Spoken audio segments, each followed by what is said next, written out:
Alright, hi class. Today we're getting ready to start Unit 1 for our vocab. So we're going to go through a PowerPoint first, and then we're just going to get to review the words, see which ones you know, what you don't know, and then we're going to find out the actual definitions. And afterwards, I'm going to show you a video that's going to apply to some of the words, and then we're going to apply the words to the video. So it'll work out really well. Okay, so we're going to get started. For each word, I'm going to give you the word and the part of speech, and then I'm going to ask you guys if you know what the word means, and I'll give you some guesses and different things. So, and then after some guesses, we're going to talk about what each one is. So, the first word is bereft, and the part of speech is an adjective, or it could also be used as a participle. So, what do you guys think bereft means? Does anybody know? To go without, to be denied something. Okay, yeah, good, exactly. Anybody else have anything else?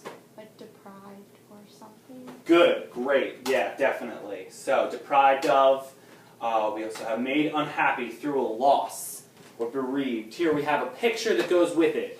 The pictures of a funeral, a lot of times you think of somebody being bereft of a loved one because of a death. So yeah, good job with that one.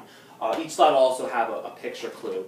And for our English language learner students, some of the slides will have Spanish cognates that you can use to kind of think about what the word might mean in Spanish. So you can apply the definitions to what you know in Spanish to the ones in English. Good, that was a good one. Okay, the next word we have here is deploy. Deploy is a verb. Does anybody know what deploy means? To form something? To create something? Kind of. You're on the right track. Okay. Anybody else? To give out, like to send out.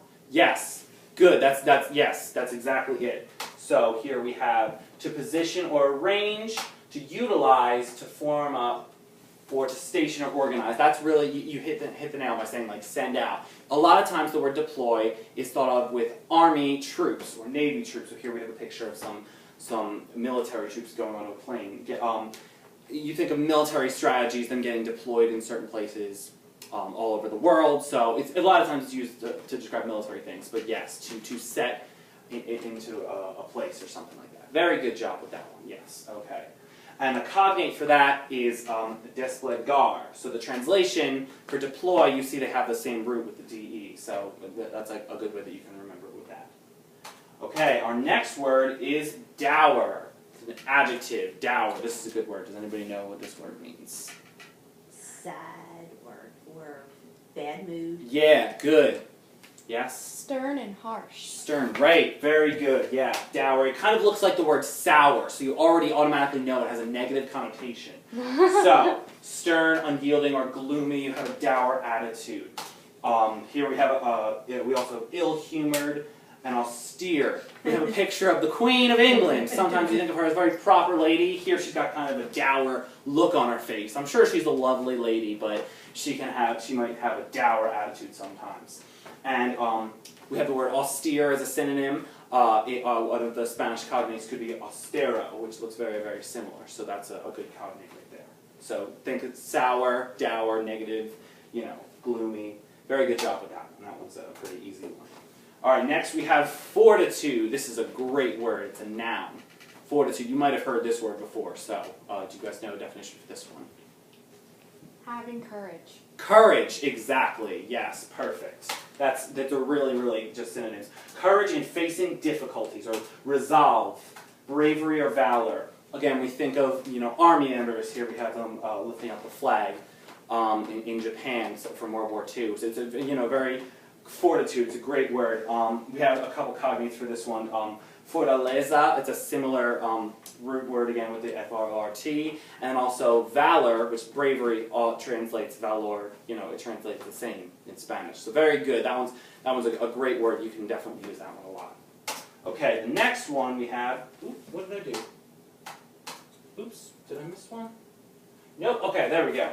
Gape, to gape. It's a verb. You may have heard this one before too. Anybody have any ideas what this might mean? to stare with your mouth open. Right, exactly. Good. Do you have anything? Anybody else have anything to add? No? Yeah, I think that's a good one to do.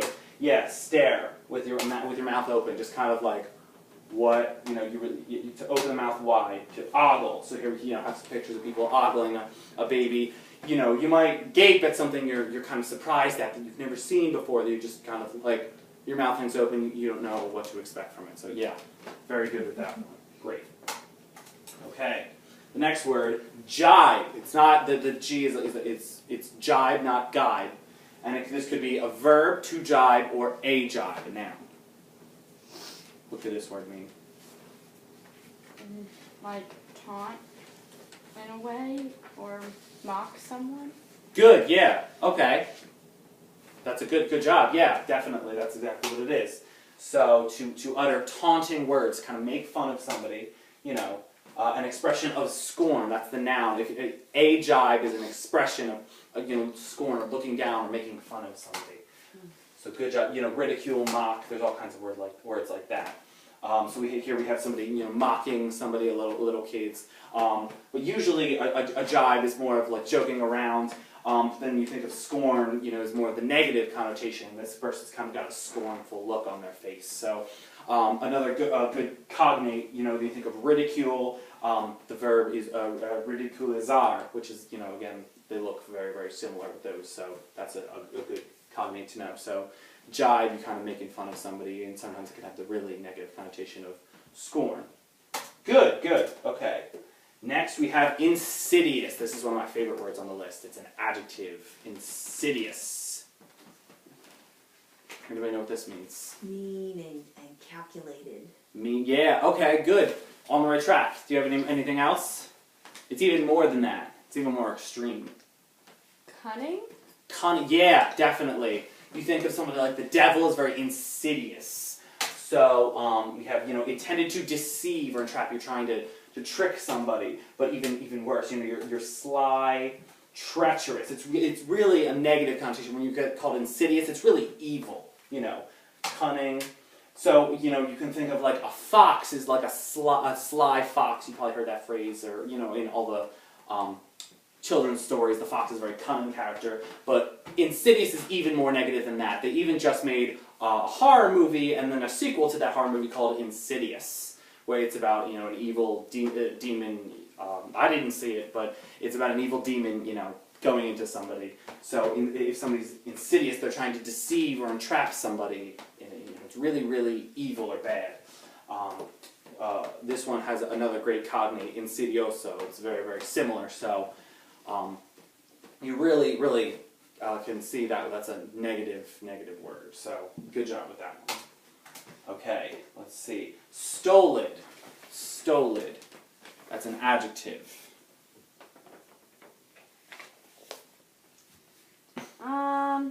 Dull? Maybe? Dull.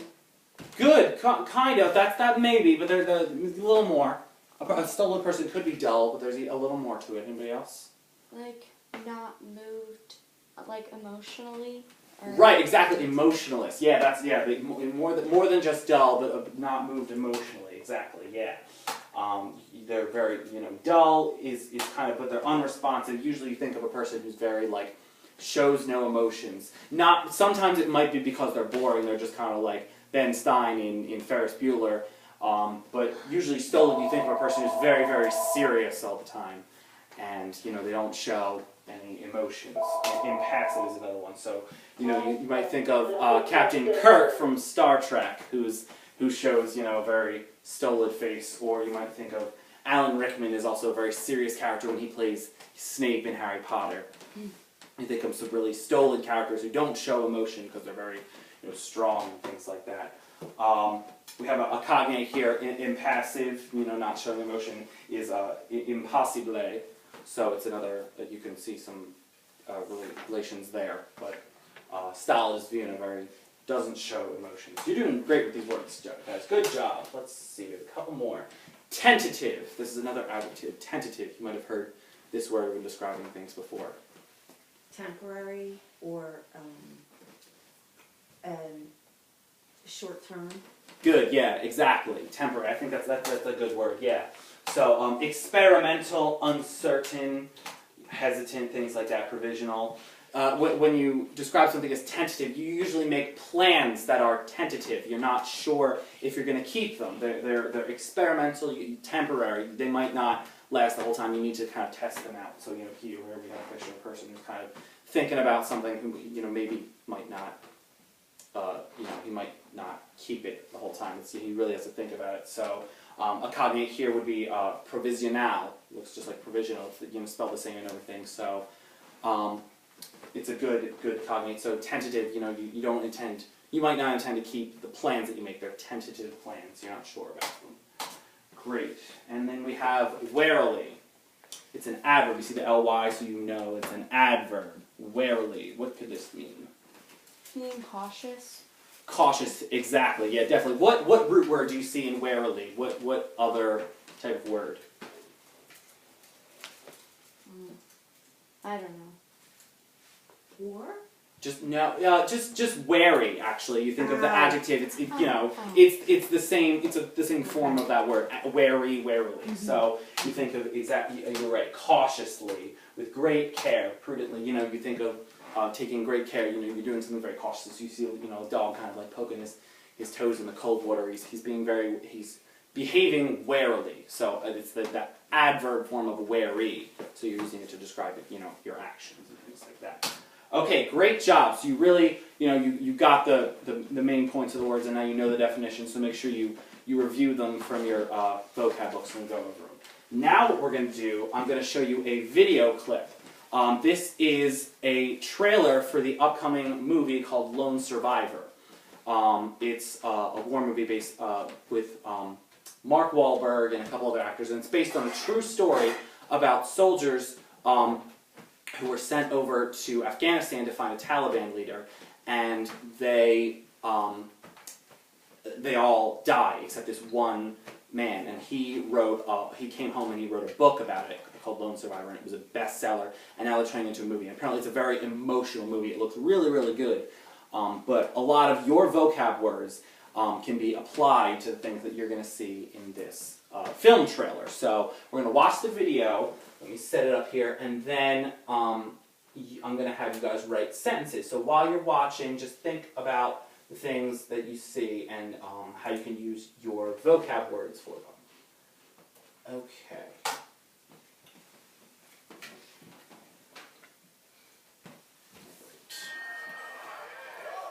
Petty Officer Shane. Can you say it? Mr. Patton, please. Been around the world twice. Talked to everyone once. There ain't nothing I can't do. No sky too high, no sea too rough. Learned a lot of lessons in my life. Never shoot a large caliber man with a small caliber bullet. Anything in life worth doing is worth overdoing. Moderation's for cowards. I'm a lover. I'm a fighter. I'm a UDT Navy SEAL diver. Listen up. Red Wings to go. Bad guy. Senior Taliban commander. Sure killed 20 Marines last week. 20. Going in with a 4-man team. Atchison, myself, Vince, Marcus. Navy. It's a lot more than 10 guys. It's an army.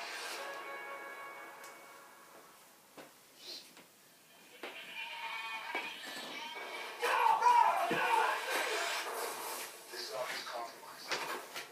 This is Spartan 0. Maybe that's it. Danny, the radio working? We got two options. One, let him go. Roll the dice. The second that they run down there, we got 200 on our backs. Two, we terminate the compromise. We cannot do that. I don't care. I care about you. I care about you. I care about you. Not killing kids, not feeling it. This is not a vote. We're gonna cut them loose, and we're going home. Roger that, sir.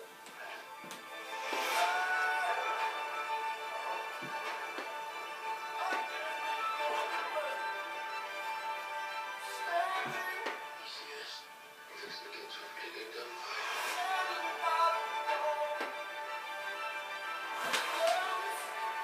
There's a storm inside of us. A drive. You push yourself further than anyone could think possible. You die for your country, I'm nothing for mine.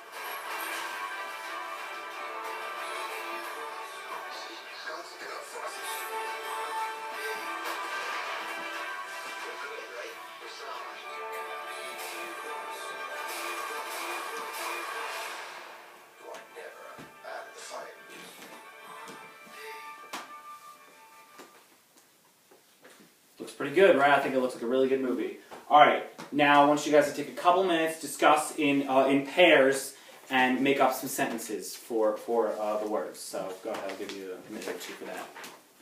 Based on the movie? Yeah, based on what you saw in the movie, to apply your vocab words. We could talk about how they were deployed over to That's a good Afghanistan. one. That's why.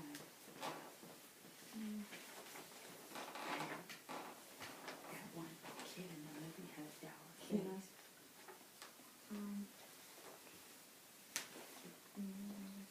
They could describe in that kind of like talking about.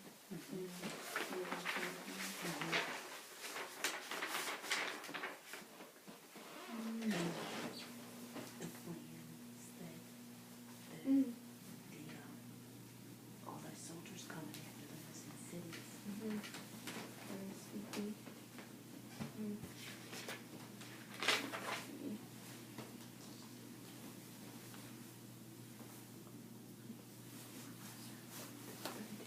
So if you just talk and include.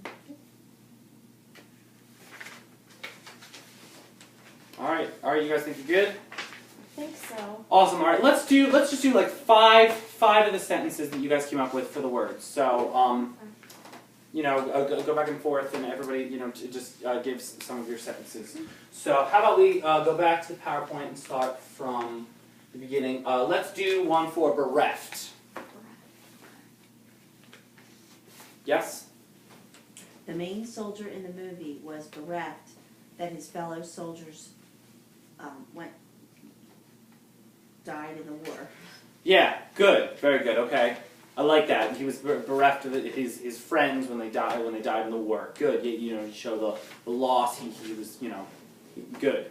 Sadness through loss. Very good job with that one. Okay. Let's see. How about dower? What's a sentence for dower? Who read that one?